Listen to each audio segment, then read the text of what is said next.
Can we start off? Yeah. Oh, cool. All right. First, of course, about the album, which you recorded in France. Yeah. Why did you go to France? Because I could imagine you not being English people in France, going to a pub, not speaking the language, people still recognizing you.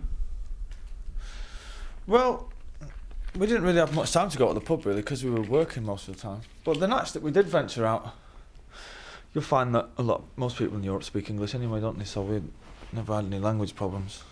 But the reason we went to France was because it was, nice weather around at that time of year, and we found a nice, big house to record in, and it just seemed like the right thing to do at that time.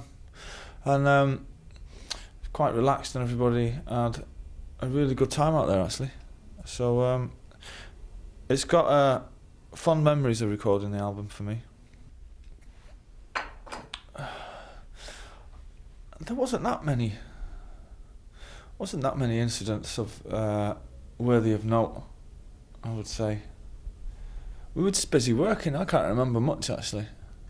I remember trying to hitch a lift from one of the towns we got lost in one night with a bunch of strangers, but that was about it. Nothing really that exciting happened, to be honest with you. It sounds different because it wasn't recorded in a recording studio as such. It was recorded in a great big old chateau, which is a few hundred years old. So it sounds different in that sense. But I don't think the songs would have probably came across in the same way, I would imagine. It probably sounds better for being in a house as opposed to a recording studio, but not because it was recorded in France or anything, I don't think. So how did you get the idea of, for the first single, Go Let It Out, you have this organ sound during the chorus, and how did that come about?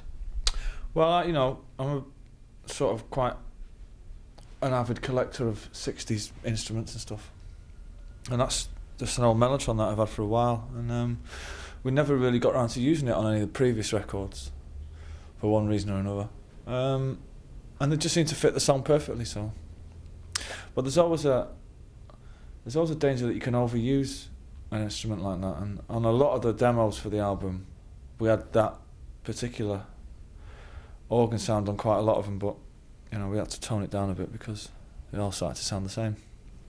But the reason why we chose that for a single was because it sounds like the most accessible tune on the album, really. I think it's a little tiny step further in the sense that it's not got as many guitars on it as you would generally associate with the group. But it's not that much different really, and I think it was important to keep.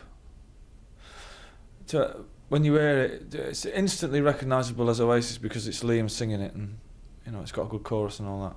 But I'm really happy with it, to be honest with you. Although I think it's a little bit slow, but never mind. The single's going to be Who Feels Love, and it's track number 3 on the album. It's the one that sounds quite Indian, and we've done the desert in Death Valley in just outside Las Vegas about 3 months ago or 2 months ago. Well, it sounds good, So what's the video like? The video, well, it's just the band walking around the desert, really, which, when you say it like that, doesn't really sound that exciting, but you'd have to see it, really. It's just beautiful scenery. It's not that astounding, really. I did enjoy doing that, the one for Who Feels Love. I really enjoyed it because it was out, it was nice and warm and that, and I'd never been to the desert, so that kept it interesting for us. But I generally don't enjoy doing videos at all because it's just boring, standing in front of a camera all day. It's not really very exciting. Yeah, it's not really very exciting, is it? Well, on track number 1, called Fucking in the Bushes, we had it wasn't a sample of Jimi Hendrix playing the guitar. It was just like a drum loop from one of the BBC sessions, and we didn't end up getting it cleared in the end because the people who own his estate, I think, it had just changed hands or something, and there was a lot of legal stuff going on, so we decided to change it.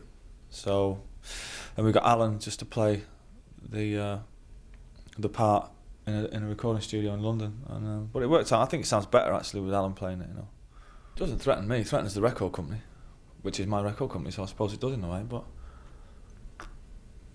I don't get that. I wouldn't get that worried about it. It's not going to affect it that much, to be honest with you. I don't think that the quality that you can get downloading it off the internet is anywhere near the quality that it is on the CD itself, but it doesn't worry me at all, to be honest. It's not my problem. Well, he wrote a song, and he played it to us, and it was really good, so we recorded it. It was no big deal at the end of the day, you know. It's just a good song, you know, and it fits well in the vibe of the album. I don't, you know. Because I have the story that he was playing it along somewhere in his room. Yeah, but apparently he'd already. Now I don't know whether this is true or not, but apparently he'd already demoed it before, and he never played it to me. So I was probably the last person ever to hear it. I still haven't heard this demo of it that he'd done beforehand with someone from Ocean Colour Scene, and I think Paul Weller played in it or something like that. But you know. So would you say that that puts an extra spark or something into Oasis, being there a second songwriter, or is this like a one-off thing? I mean, it's hard to say. He's a brother. Yeah, well, I don't know whether it's a one-off thing. I mean, I'll be able to tell you more around about the time of the next album. So it depends if he writes any more or not. But you know, that's not up to me. That's up to him, innit? If he writes any more and it's good, then you know, we'll see what happens. But if he doesn't write anymore, then there's no problem with shortage of material, because I've got fucking hundreds and hundreds of songs, you know. So we'll see. But it all bodes well for the future anyway, that, you know, there's now another songwriter in the band, and hopefully Gem and Andy will start doing stuff as well. So now, the whole family thing and maybe calming down, how did that change your rock and roll lifestyle and your approach to music? I've only been a dad for about 2 weeks, so it hasn't changed it that much yet. And the album was already written by the time I had the baby, so musically it's not changed anything. Whether it does in the future, I really don't know. But I can't see. I don't. You know, I'm not the type of person who would sit and write songs about babies and stuff like that. Anyway, it's not really my thing. You know. You'd have to ask me like 5 years from now whether it changed my life. But at the moment, everything is just the same as it was. Except I'm a little bit more happier. Well, yeah, you can do a lot of growing up in 3 years, you know. I think that 3 years ago, you know, I was maybe a bit wild, but it's just all to do with getting older, really. I don't know. Did you happen to be there during birth? I was there, yeah. Yeah. Scary. Scary. I'm not really sure if scary is the right word for it, but it was quite moving. But I was more concerned about, you know, whether my wife was going to be all right. I was more worried for her. It was just a really good day all around, I think. You know, wouldn't say it's scary though. It's weird. Because I don't know what it's like. Because, well, you know, I mean, beforehand, everyone will give you advice about, you know, what it's going to be like and all that. Nothing can really prepare you for what it is going to be like. But it's not as bad as people would have you make out. That it's like, it just wasn't really stressful for me. But then again, you know, I was just stood around watching the telly. I wasn't really doing anything. You know what I mean? So, as a man, you probably can't. Well, you probably can't understand it, because it's the women who have to carry it around and then give birth to it. So for men it's quite easy, really. But you know, it was just a really good day out. I did go to the pub afterwards and get pretty wasted, so I would probably agree with that. But you just, you know, I think you just deal with it in your own way, really. You know what I mean? It wasn't such a, I don't know.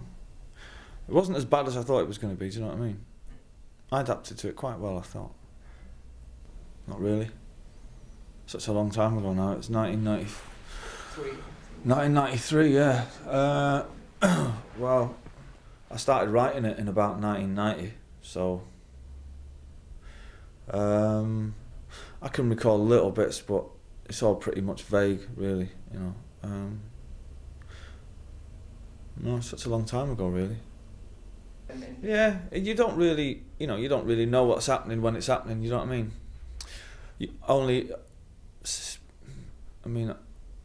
Only now am I actually realising how big the band actually were.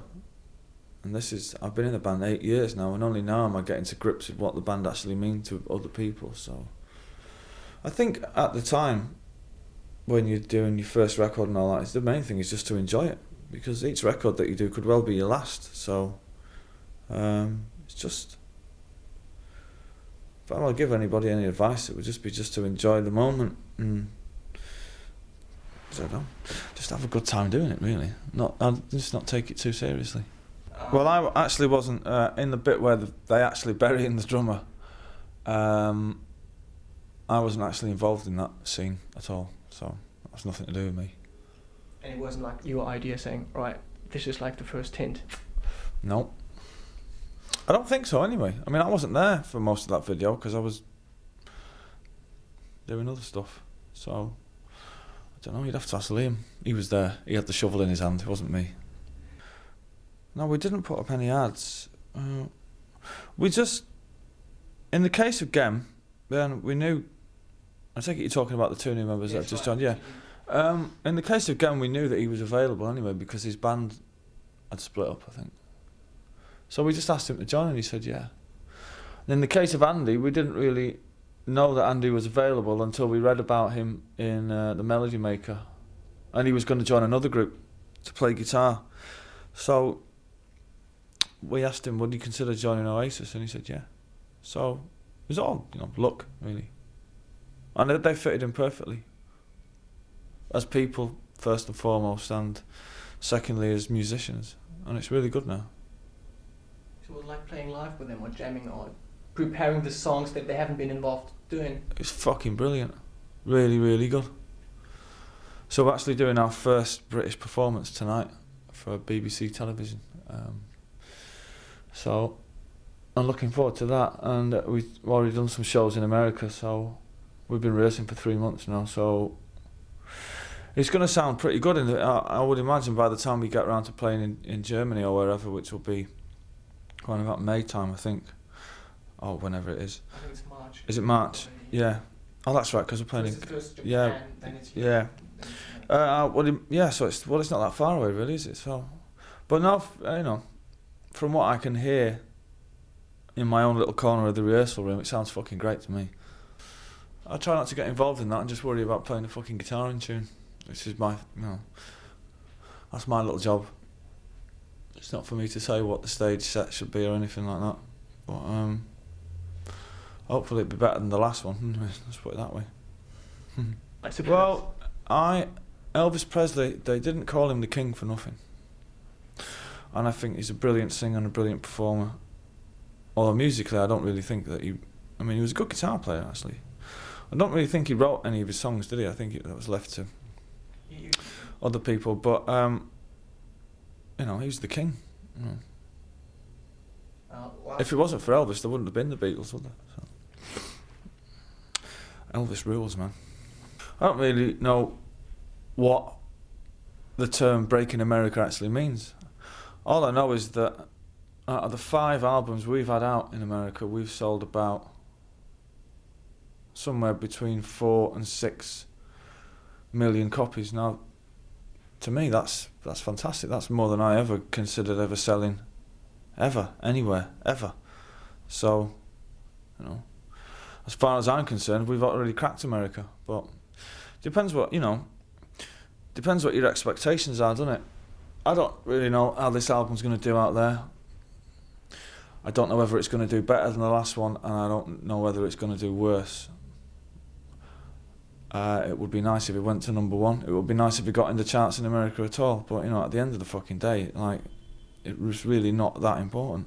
The most important thing is that we've actually done another album, you know, and the next goal list is just to make another one. You know, the charts will look after themselves. You know, being number 1 in England doesn't really mean that much to me anymore. Being number 1 anywhere doesn't really mean that much to me. Once you've had, you know, I've been number one everywhere in the world before anyway, so it doesn't really fucking, after you've had 5 or 6 number ones, does it really matter? Well,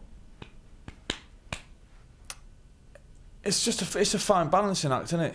And I'm not that quite an experimental musician or anything like that. I like fucking rock and roll music. I still like the Beatles and I still like the Stones, and I still like the Sex Pistols and the Who. So everything that I ever write will probably sound a 4-way cross between them bands, and that's just the way it is, I was never really massively into experimental, progressive music. Now, a lot of bands are, and there are a lot of forward-thinking experimental bands in England, but that's not my fucking thing. You know what I mean? My thing is the blues and rock and roll. That's what I do, and I have to say I do it pretty fucking good, better than most people.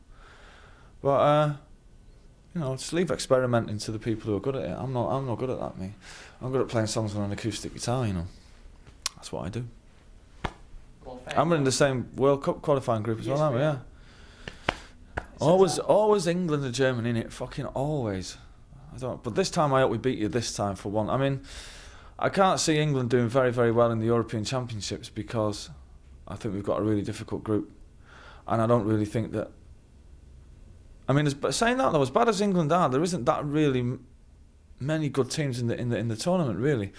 But hopefully, by the time we get round to the next World Cup, we'll have a lot of younger players in the team, and we'll have a better balance in the squad. But apparently, from what we hear from the German players in England, that Germany's in an even worse position than we are for once. So I think our first game's against Germany, isn't it? The very first game. The second, yeah. Well, we'll see, but England and Germany, they're always great games. I remember going to the game at Wembley in the Euro '96 semi-final when you won on penalties, you jam, you bastards. But yeah, there's always something special between England and Germany, isn't there? Got a lot of history. But best of luck and all that, and made the best man win. Hopefully it's us, but it'll probably be you. Probably won't, because I think we're even worse than you are. But if it does maybe go to penalty shootout, I think we're safe. Yeah. You play? No, well. Because you guys get loads of requests playing in star games against. Yeah, I don't really get involved in all that bullshit, all that celebrity nonsense. Celebrity football matches and that is fucking ridiculous. I wouldn't play I wouldn't dream of asking somebody to pay to watch me play football. I'd ask them to pay to watch me play the guitar, but that'd be about it. But we probably play more football when we're on tour, just when we've got a day off and we just get a ball and go down to the local park, wherever it may be, and just have a kick about. But, I wouldn't. I'm not a serious football player. I used to be when I was younger, but, I used to be quite good as well. But I'm not anymore, And you don't want to break your fingers, do you? Well, no, but you don't play football with your hands, do you? Unless, of course, Well, if unless, of course, you're Maradona.